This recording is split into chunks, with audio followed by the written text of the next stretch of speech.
So recently I did a painting, and that painting will come out in tandem with this video because it's very related.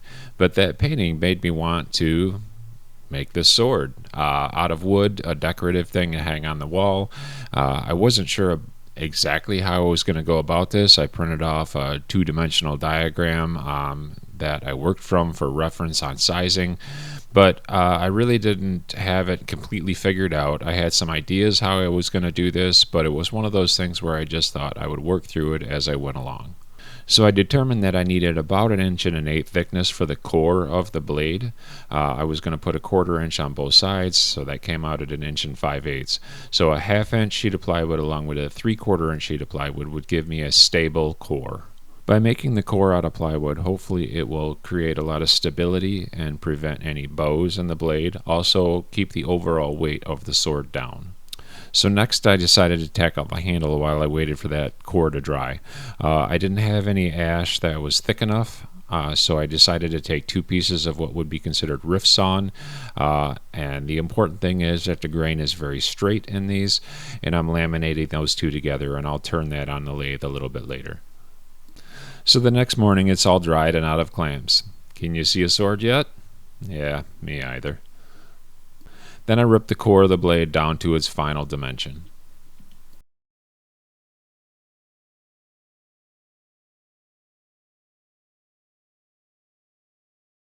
Hey, what are you doing over there? Don't you want to see this? Come on over here. Okay, so here is the two-dimensional drawing that I'm using.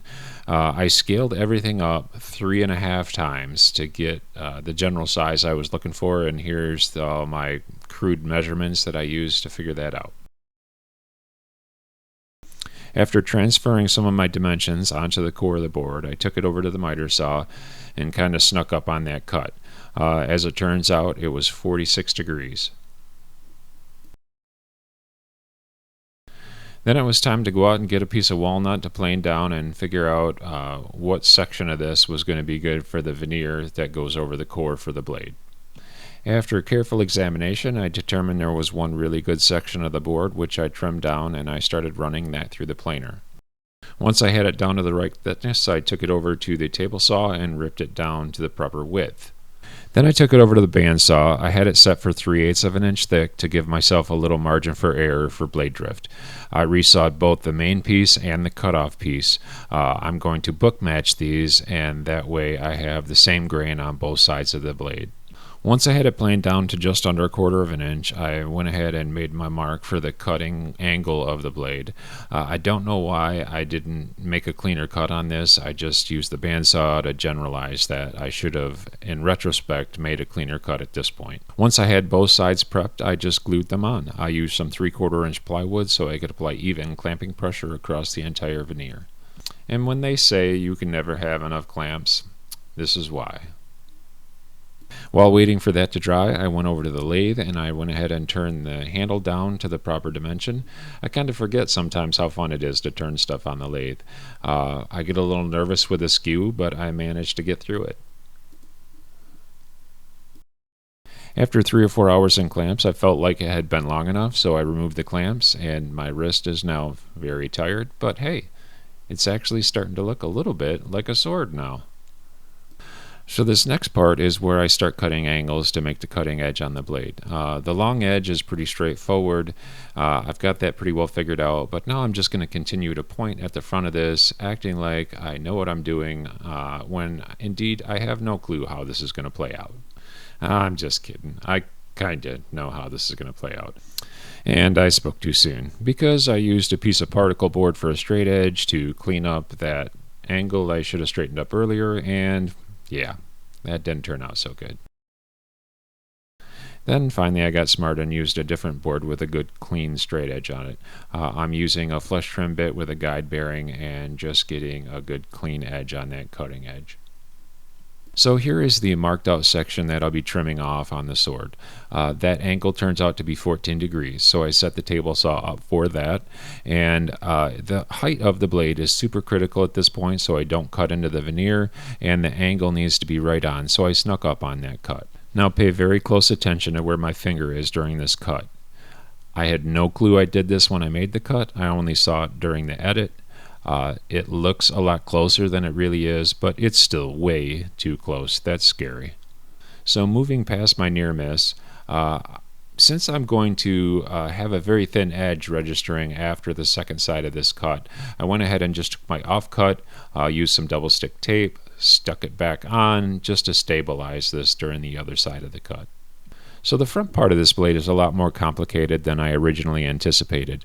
It tapers, and also it's a compounding angle. It gets much sharper of an angle as you get closer to the tip of the sword. I used an assortment of tools to shape the core of it, but now it's finally ready for the veneer. And as you can see, I also drilled the hole for the handle. So yet another oversight. I should have put the veneer on the spine of the blade first and then the veneer on the side second. I kind of messed that order up, but I'm going to go ahead and put the veneer on the spine of it now. So applying even clamping pressure was going to be problematic because I did this again in a weird order. So now I double stick tape the cutoffs back onto the cutting edge. That way I can apply even pressure when gluing the veneer on the spine. So now it's been a day and the clamps are off and it's time to epoxy the handle in. My bore hole was a little bit messy, so hence the reason I'm using epoxy over glue. So now it's been a day and the epoxy's cured. Now it's time to kind of clean up or close some of the gaps in between the veneers. The spine veneer and the edge veneer, because I did it kind of in a weird order, you can see those gaps. They're small, but I'm going to close them with some walnut sawdust and glue and then sand it after the fact. So now it's time to move on to veneering the cutting edge on. I tried to find some really figured walnut to add a lot of visual interest to that part of the sword. This part is going to be pretty complicated again because it's a compounding angle and I'm going to need to twist this board. I'm a little concerned that it would crack, but I'm going to do my best to avoid that. So I have this thing generally roughed into size and shape.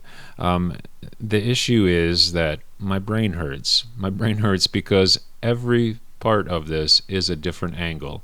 And because this is being twisted, that angle changes as you move forward in the piece, and it's just super complicated. So after a mess of clamps on there, this is what I ended up with. The next day I pulled the clamps off, and it turned out okay, there's a few gaps, but surprisingly, it was a little better than I expected. So now hopefully you can see it, but I drew a white line on there, and that white line is just the material I'm going to hog off. I just used a small pull saw, and I trimmed that excess off. And now what that did is pave the way for this kind of crazy jig I have on the side. What I need to do is establish another 14-degree angle on the tip of that sword so that I can marry this other side of that veneer into it. So then with my makeshift fence on there and the depth set properly, I used a carbide router bit and just ran that fence and established that 14-degree angle. With that done, it was time to put the other side on. It took a lot of effort again, getting all the angles on this and fitting this part, especially with the twist that's going to go into it.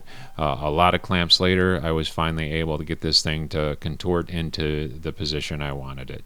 After the clamps came off, it revealed a few gaps, not unexpected. That's why I used the dark epoxy, but I have a little bit more work to do on the tip. So again, now for the main part of the cutting edge, I wanted more figured walnut. I went through all the figured stuff I had and set aside several pieces that had some blemishes and knots and issues, and I finally came up with one piece that I liked, so I resawed it so it's book matched and then planed it down and came up with two nice pieces. After determining the angle with an angle finder, I went ahead and took a cutoff for a test piece, and I just snuck up on that cut. Not only does it have the 10-degree angle on it, but it's also pitched. So there's two different angles on here. So it took a few tries, but I eventually got it right. So now with all that done, I was very confident I could make a good accurate cut on the main piece, so I went ahead and committed and made that cut. And my confidence was unwarranted because, yeah, there's an orientation in which I need to make that cut because one of the long edges has an angle on it and the orientation needs to be a specific way. So, yeah, I had to change that angle. Luckily, the piece was just long enough to facilitate that, but I need to make sure to do the same thing on the other side so that this book match lines up. So now with that corrected, it's almost time to glue this on. but one last cut to make. I have to again go back to the table saw and cut that 14-degree angle taper on both of the sides so that they come together seamlessly. I had the table saw set to 14 degrees, a sacrificial fence set to the right distance, 2 feather boards. I did everything I could to ensure the accuracy of this cut. I was nervous about messing it up, but it went relatively well. And with all the angles on this piece, I was again very nervous about everything lining up, especially the 2 tips at the cutting edge coming together seamlessly without any gaps, but it did, and surprisingly it fit very nicely, so it was time to glue this thing up. And in yet again another clamping challenge, I managed to get a whole lot of clamps on this thing to apply even pressure throughout the entire piece. Hopefully there's no gaps. I guess we'll see. And the next morning it's out of clamps and everything actually looks pretty good, with the exception of the stuff at the tip that I still need to fix. So I spent a bunch of time sanding it up to make sure there were no other imperfections I need to fill, and then I'll move on to the spine again. So I don't like how squared off the spine of it is. I want some kind of an accent there, so I think I'm going to chamfer it. So I'll sketch that out for visual reference for your viewing pleasure. So instead of doing this on a power tool, it's a good excuse to use a hand tool. I have quite a few hand planes, and it's a good reason to use one, and it's actually a good application. Just do a reference line on there, and then I'll just shave this down until I'm happy with it. Because using a good, sharp, tuned hand plane makes me happy, and that's me being happy. So now I can move on to the hilt. At least I think that's what it's called. I don't know, I need to watch more Forged in Fire or something. Anyhow, there's a stepped effect to the hilt, I think we're calling it. So I'm going to go ahead and start making that accent. With those 2 1/8-inch pieces glued together, I can move on to some 1/4-inch sections of the hilt. I can adhere one of these 1/4-inch pieces to the 2 1/8-inch pieces I have glued together, and that'll be the part closer to the sword blade. And then I have one more thicker piece of walnut, which is the Oreo cream that goes between the 2 cookies. This section will have the rivets in it. Then I'm just drilling a hole in the hilt section that goes closer to the blade side of the board. After that, I move back to the lathe to turn down some more walnut. These will be the 10 rivets, 5 for each side, that go in the hilt of the blade. After those were all finished, I cut them off the stick, the stem. Anyhow, I cut them up and sand them down and prepped them to go in the hilt. I also drilled the 5 evenly spaced holes in the Oreo section of the hilt, and it's ready to assemble. Now before I completely glue this cookie together, I'm going to go back over to the drill press. I've marked out center on the bigger section with the rivets in it, and I'm going to drill that hole on the drill press. But I'm still not going to glue this thing fully together yet because I'm concerned about the long grain of that part of the hilt going into what is plywood and some end grain of the sword, and that's kind of the weakest point. So I'm actually going to glue and then use 2 screws, the only metal fasteners in this entire project, to help strengthen that joint. And now with that done, it's finally time to glue the hilt together. It presented another clamping challenge, but I just clamped 2 cauls on both sides of it tightly, and that way I can apply even clamping pressure across the whole thing, and I went ahead and glued it up. So now on the handle, where the base of the handle runs into the hilt, there's a small accent piece. So I'm going to go ahead and turn that on the lathe, and then I'll also use that same piece of walnut to turn the pommel of the sword, which is the very back end of the handle. I really forgot, again, how fun it is to turn things on the lathe. I enjoyed this part very much on this build. So after that, it had been long enough to pull the clamps off the hilt, and I was able to just use some dark CA glue to hide any squeeze out and adhere that accent piece onto the handle. And now I can go ahead and glue the rivets in. I feel like this thing's really starting to take shape. I'm excited. I'm almost done. It's right around the corner. If future me only knew how much more work I still had to do. So for the wrap on the handle, I'm using boat seat cover. I figured it would be fairly durable. since it's exterior rated. It was a whole $1.37 for this piece of fabric. I just used some CA glue to start it and a friction fit wrap until the very end, and then I just used more CA glue to hold it in place. So now it's time to drill holes in the surface of the sword, and this pained me quite a bit to do, but I knew it had to be done. I took a lot of time making sure the hole placement was spaced correctly, and went ahead and just bored through the exterior or the veneer portion of the walnut deep enough to inset some epoxy colored spheres that will go in there. So this is where I start doing the part that I thought was going to be really easy, and it's all these accent pieces that go on the base of the sword. It turned out to be quite time consuming, but here's the start of some of them. Now on the recesses that I drilled, I went ahead and painted them white to kind of brighten up the epoxy disc that go into those. And the green looks fine, but the blue, it should be a darker blue, and I don't like it, so I went ahead and just grabbed some blue acrylic paint instead and filled that in to kind of darken that blue disc up. So now when I cut all these accent pieces that go on the base, I wanted the grain to run along the angle of these pieces, so I went ahead and just marked all these out and started cutting them up so they would fit into place on the sword. Once I was confident that everything was lining up properly, I went ahead and mixed up some 5-minute epoxy, and I epoxied the epoxy disc down into the recesses. And then I just started methodically working through with CA glue and adhering these pieces down.